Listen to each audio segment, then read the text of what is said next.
ازيكم يا حبايبي؟ عاملين ايه؟ يلا بينا بقى نعمل اسهل واحلى غدا هتعمليه في 10 دقايق بس، ولا اجمل ولا اطعم من كده. صينية سمك بقى كده بالخلطة حكاية، وطعمها في حتة تانية خالص.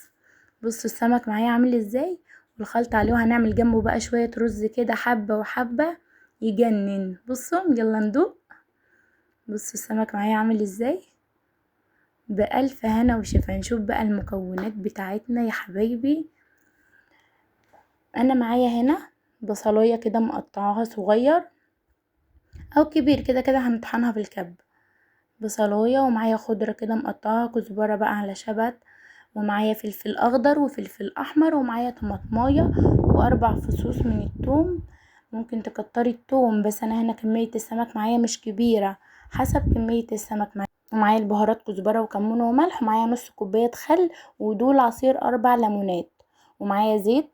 ومعايا هنا شوية رز، الرز بقى 3 كوبايات 4 كوبايات حسب أفراد الأسرة. وده السمك بقى أنا منضفاه كويس ونقعته كده في شوية خل وليمون. بصوا أنا فتحته كده. ده سمك مكاريل، وممكن ينفع معاكي بأي سمك تحبيه، سمك بقى بولتي أي سمك. هنيجي هنا على النار، هنجيب الصينية بتاعتنا كده، نحطها على النار تسخن، وهننزل بشوية زيت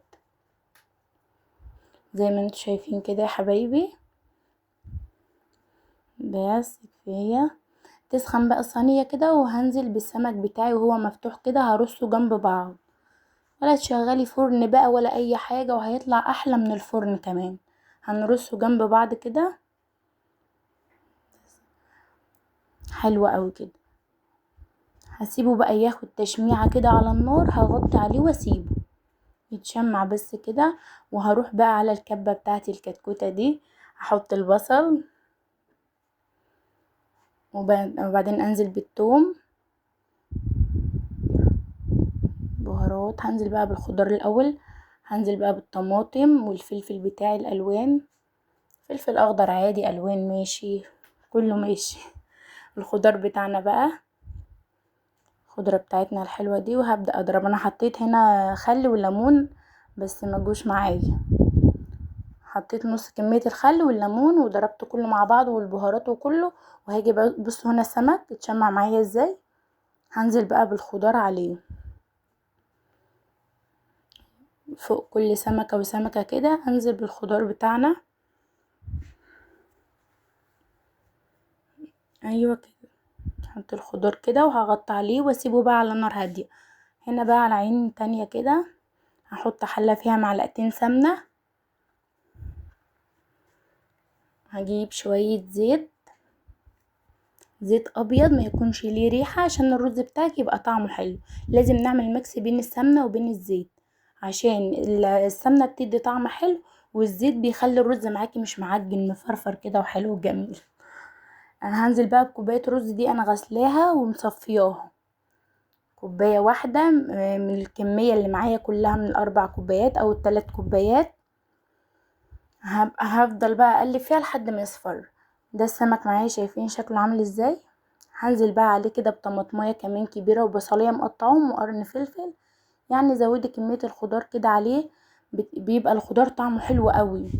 يعني هو مع السمك كده بيبقى شارب بقى من التتبيلة، وواخد طعم خطير، مش هتشبعي منه. بص الرز هنا معايا اصفر ازاي، لسه هديله لون اكتر شوية زي ما انتوا شايفين كده. وهنزل عليه بقى بالرز الابيض، برضو غسلاه ومصفياه، وهنزل عليه بقى هقلبه كويس في المادة الدهنية.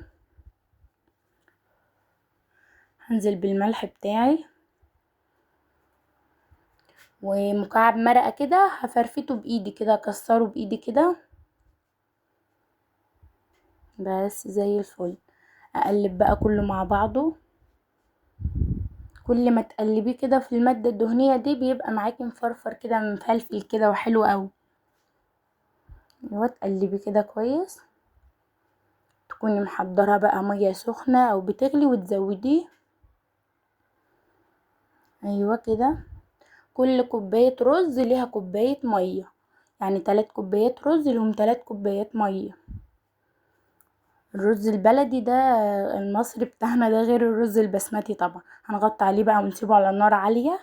هو بصوا هنا ختم معايا ازاي، سيبته شوية يغلي كده، ختم معايا. هسيبه لسه مستويش طبعا، ههدي عليه النار واسيبه كده بقى. استوى معايا، سيبته شوية تاني، استوى معايا ازاي. بصوا مفرفر ازاي. هبدأ بقى اغرفه في قالب كده، هغرف فيه وبعدين هقلبه. بيدي شكل حلو كده، شكل يفتح النفس.